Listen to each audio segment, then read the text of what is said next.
Partai politik atau gabungan partai politik peserta pemilu dapat mendaftarkan pasangan calon jika telah memenuhi persyaratan sebagai berikut. Provinsi dengan jumlah penduduk yang termuat pada daftar pemilih tetap lebih dari 6 juta jiwa sampai dengan 12 juta jiwa.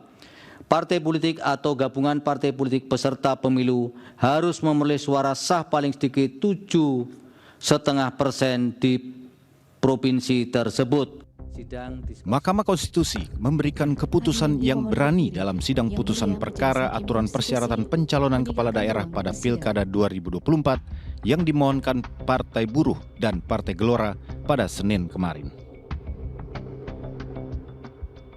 Dalam putusannya, MK menganulir pasal 40 ayat 1 Undang-Undang Pilkada tahun 2016 yang mengatur syarat pencalonan kepala daerah oleh parpol atau gabungan parpol minimal 20% dari jumlah kursi di DPRD dan menyamakan aturan persyaratan pencalonan perseorangan atau independen di pasal 41, di mana parpol atau gabungan parpol bisa mengajukan pasangan calon dengan melihat jumlah DPT di berbagai tingkatan daerah.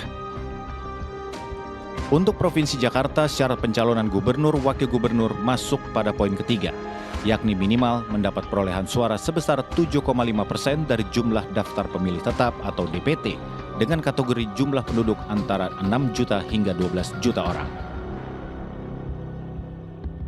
Putusan MK tersebut mendapat apresiasi dari sejumlah pengamat politik. Pengamat politik dari FISIP UI, Aditya Perdana, menjelaskan putusan MK memberikan pengaruh yang serius terhadap pemetaan politik yang tengah dilakukan parpol atau koalisi parpol. Sementara itu, pengamat politik dari Universitas Muhammadiyah Sumatera Utara, Sohibul Ansor Siregar, menilai putusan MK menjadi pukulan terhadap parpol yang selama ini dinilai mengebiri hak demokrasi rakyat. Putusan MK memangkas praktik anti-demokrasi yang mengatasnamakan regulasi. Dan putusan MK tersebut membawa angin segar bagi PDI Perjuangan. Karena dalam Pilkada Jakarta, 10 parpol yang mendapat kursi di DPRD meninggalkan PDIP. Seperti diketahui, 10 partai politik resmi mendukung pasangan Ridwan Kamil dan Suswono yang diusung PKS dan Golkar menjadi bakal calon gubernur dan wakil gubernur Jakarta. Hanya tersisa PDIP yang jika mengacu pada aturan persyaratan pengajuan calon berdasarkan jumlah kursi di DPRD tidak mencapai minimal 20% jumlah kursi karena PDIP hanya mencapai 15%. Namun dengan putusan MK tersebut, PDIP bisa berlega hati karena bisa mengajukan calon sendiri. Sekjen PDIP Hasto Kristianto pun mengapresiasi putusan MK tersebut. Namun Hasto membantah jika PDIP sudah menargetkan Anies Baswedan untuk masuk dalam bursa calon gubernur.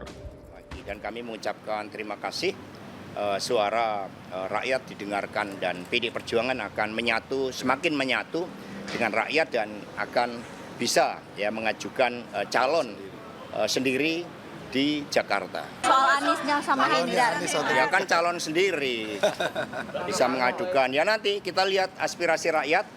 Ini kan suatu keputusan yang memberikan angin segar. Masa kan nggak bicara ketemu Pak Anies? Pak Ahmad Basarah sudah bertemu melakukan komunikasi politik.